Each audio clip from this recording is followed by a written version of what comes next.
Ah ben très volontiers. Je suis désolé, j'interromps la conversation, c'est vraiment... non, je suis mal élevé. Ça change pas, hein, chaque année. Celui-là, est-ce que nous, d'accord. Bonjour Zeriou. Bonjour. Donc nous sommes toujours à Mency édition 2024 pour le Salon d'Île-de-France. Donc avec Zeriou, dessinateur qui apparemment apprécie bien le style manga, qui a réalisé l'affiche qu'on voit derrière. Très belle affiche. Et qui apprécie aussi les premiers mangas, que ce soit Albator, Goldorak, Ulysse 31 et compagnie. Tout à fait. Alors, tes albums, c'est chronique d'un mangaka. Oui. Est-ce que tu peux nous en parler un petit peu? C'est une série qui traite d'un jeune qui voudrait devenir dessinateur. Voilà, son style de référence est la bande dessinée japonaise. En fait, le projet est né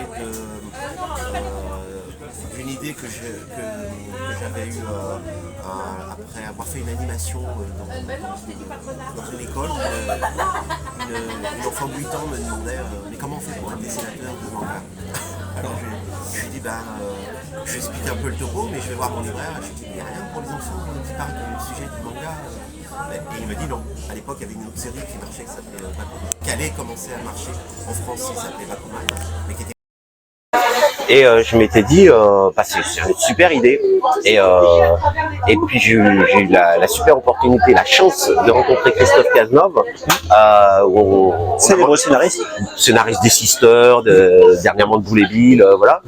On mange au restaurant et puis je lui dis, je suis en train de terminer un manga chez les Humanoïdes Associés et je vais sûrement faire un projet de BD qui va raconter la vie d'un jeune qui veut faire du manga. Alors il a été intrigué. On en a parlé tout le repas, et puis à la fin je lui ai dit mais et si on le faisait à 4 mains? Et il m'a dit oui, j'ai eu la chance qu'il me dise oui, ça l'intéressait tout de suite.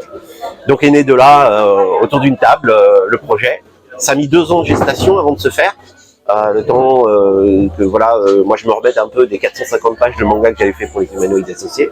450 pages, oui, quand même. C'était un peu costaud à l'époque. Et puis là, c'est pour ça que quand les gens me demandent pourquoi je refais pas du manga, on a l'impression parfois que c'est un peu simple de faire du manga, mais le manga c'est très un travail très soutenu.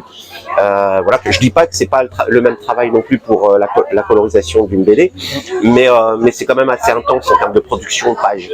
Et moi j'avais plus trop envie de le faire, enfin, en tout cas je me sentais plus l'âge de le faire. Et donc on a commencé à établir les bases avec Christophe de comment je lui amenais les idées de personnages, les décors. Enfin j'ai mis 2 ans parce que j'ai traîné. Chaque fois je l'appelais au téléphone, je lui dis ça va arriver, hein, je vais te donner les crayonnés parce que c'était un peu moi qui devais lui donner un petit peu un début de Bible pour qu'il se fasse une idée de comment je percevais le livre. Parce que lui je savais qu'il avait, il était, ce que je voyais au niveau de son travail humoristique, je savais que ça allait être super. Ouais. Mais il fallait que moi j'amène le truc. J'étais tellement épuisé du travail que j'avais fait pour les Humanoïdes Associés que j'avais mis un peu de temps avant de redémarrer le projet. Mais quand on s'est lancé dessus, après, ça a été très vite. Donc, on a lancé ça. On a fait ça chez un petit éditeur qui a déposé le bilan au bout de 3 ans. C'est Funibule ou c'en est un autre? C'en est un autre qui s'appelait comment Cléopas Édition. Donc ils ont déposé le bilan et on a récupéré les droits avec Christophe et je lui ai proposé de faire une maison d'édition associative, okay, au nom de Funibule pour pouvoir continuer pérenniser le travail en demandant de l'aide en fait, avec du soutien participatif sur un site qui s'appelle Ulule, ouais, où les gens pouvaient nous soutenir financièrement. Ouais, du crowdfunding. Du crowdfunding, voilà, on leur a dit est-ce que vous voulez qu'on fasse le tome 4 ? Et tout le monde nous a dit oui. Donc ça a lancé l'assaut, ça a lancé la fabrication du livre, et ça a lancé voilà, un deuxième souffle en fait à la série, voilà. Et l'année dernière on a sorti le tome 5 tranquillement. Donc t'en es à 5 volumes. On est à 5 volumes, une intégrale de 3. Voilà, une intégrale de 3, des 3 premiers tomes, le tome 4 et puis le tome 5, voilà. Et là en janvier 2025 j'attaque le tome 6 avec Christophe. Ah oui, donc c'est une affaire qui roule, quoi.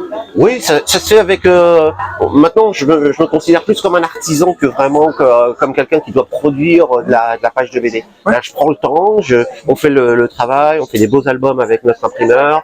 Voilà, l'idée, c'est qu'on soit vraiment content avec Christophe de ce qu'on a envie de raconter à ce moment-là.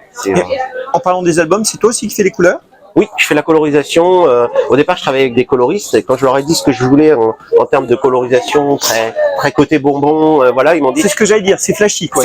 C'est pas flashy parce que flashy, ça a une connotation toujours un peu péjorative. Ouais. Moi, je dirais plutôt pop arrondi, bonbon, acidulé. Voilà, le vrai terme, ça serait plutôt acidulé. Ouais. Et du coup, quand les gens voient la couleur, c'est peut-être aussi ce qui a effrayé les éditeurs lorsqu'on a voulu leur proposer le projet.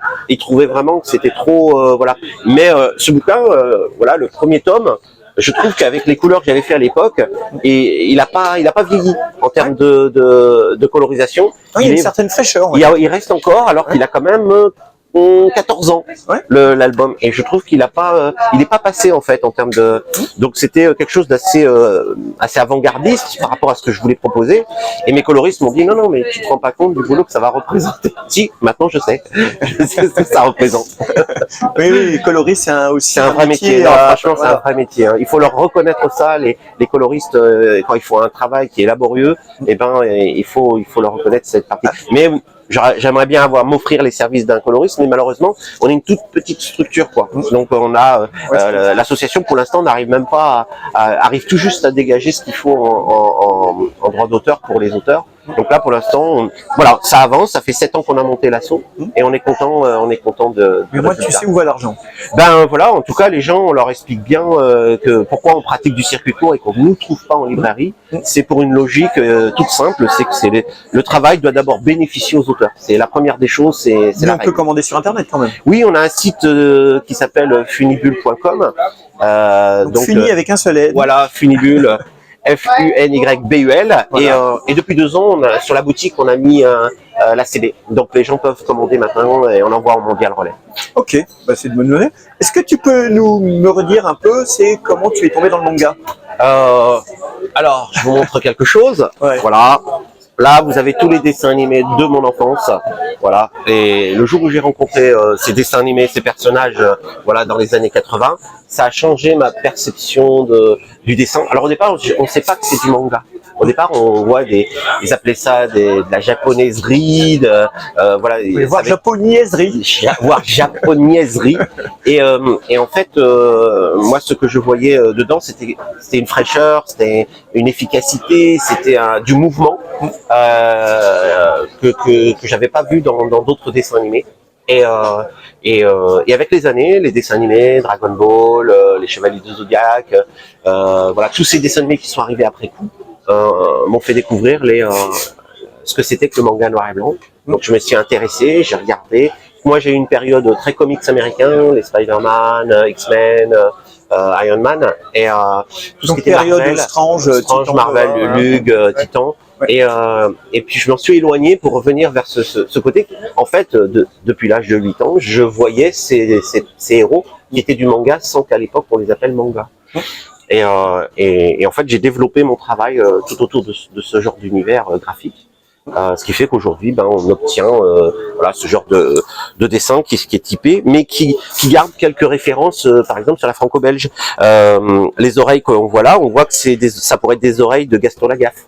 Ouais. Voilà, avec des cheveux de Dragon Ball. Oui. Donc dedans, toutes mes lectures, on les voit apparaître dans mon dessin, et les gens quand ils lisent la bande dessinée, ils voient mes influences au travers de ça. Alors maintenant c'est résolument manga. Je ne cherche plus à me plier aux exigences des éditeurs puisqu'on est autoproduit. On assume ce qu'on aime, ce qu'on adore. Et puis voilà. Et puis là on est très content de voir que la série marche bien. Surtout celui-ci, on vient de l'éditer pour la 3e fois. On fait des tirages à 2000. Ah oui, quand même. Celui-ci là, on a reçu là il y a 2 mois la 3e édition. Donc on est vraiment content c'est grâce au public, de toute façon que ça marche.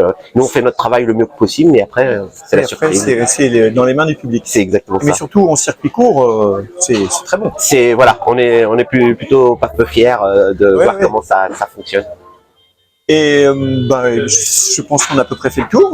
Voilà, pas hésiter. Donc si tu offres, en fait, on peut dire, tu offres un poster quand tu achètes un album. Voilà, quand les gens, en fait, on est parti sur cette logique, comme on s'adresse beaucoup aux enfants, et que moi j'avais, en fait, pour revenir à l'histoire des Strange, dans Strange, il y avait un poster à l'intérieur. Pas dans tous les numéros. Pas dans tous les numéros, mais il y avait, moi j'avais le gros souvenir où je les mettais tout de suite sur le mur. Ouais, et en fait, avec l'association, on avait décidé si on sortait une BD, on accolerait un cadeau poster avec la BD. Donc voilà, les posters sont pas à vendre, c'est juste des moyens d'offrir un petit plus aux enfants quand ils découvrent notre BD, ils peuvent accrocher le poster dans leur chambre. Ah ben c'est une très bonne idée, Voilà. super initiative. Voilà. Ben, écoute, merci Zerio, Merci. très bon salon, puis à bientôt. À bientôt. Au revoir.